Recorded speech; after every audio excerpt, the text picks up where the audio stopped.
So diving straight in, Tom, I feel like he's one of the players that you've been banging on for the last 2-3 years. Do not draft, do not draft, do not draft. It's Najee Harris. Is this another year that we need to be avoiding him? Yeah, it's entirely difficult for me to get on board with Najee Harris. There are situations in best ball leagues where I have taken him where he slipped into the 5th round, and it's like, okay, well, I'm perhaps getting a bit of a value there. But you look at what went right for Najee Harris when he was a rookie. He was the RB11 back then in his rookie season. And so much of that came as a result of Big Ben just being a complete statue. He just peppered Najee Harris with targets. He had 90 targets that season, average depth of target of minus 0.2 yards. Like, that's insane. That's incredible. So many of the targets were at or behind the line of scrimmage. It was just dump offs. Big Ben had no mobility, so he had to lean into that.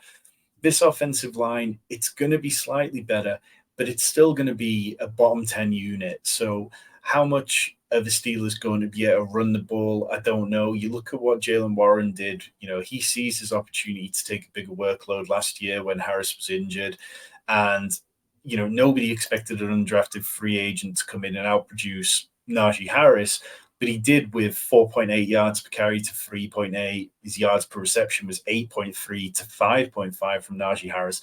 And Najee blamed this on the injury and that he had a screw in his foot or something like that. It was a steel plate, and said that he was more explosive afterwards. But that just simply wasn't the case. I think, you go back and look, and there was no noticeable change before and after any point in the season where he suddenly became more explosive.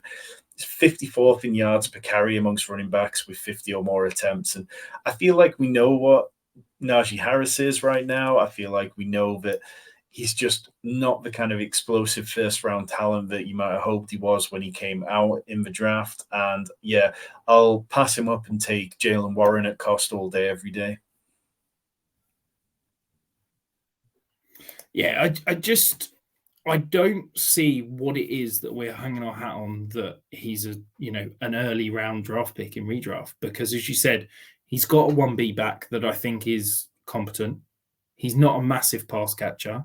He's not got this incredible offense that it means he's going to get 20 goal line touches this year. As much as I think the Steelers are going to take a step forward, I don't think they're going to be there. And this is a guy that was 38th in success rate of 42 qualified backs with 100 rushes. Just to give you an idea, that was behind Kenyon Drake.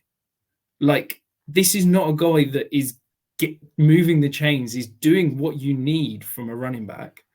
Yet we're drafting him far too early and expecting him to be this, anchor running back that you're going to be able to build around. So yeah, I'm completely on board with you. I think at cost, there is no way I'm drafting him. If he falls, maybe, but even then, I'm probably holding my nose and would much rather just take Jaylen Warren a plenty of rounds later.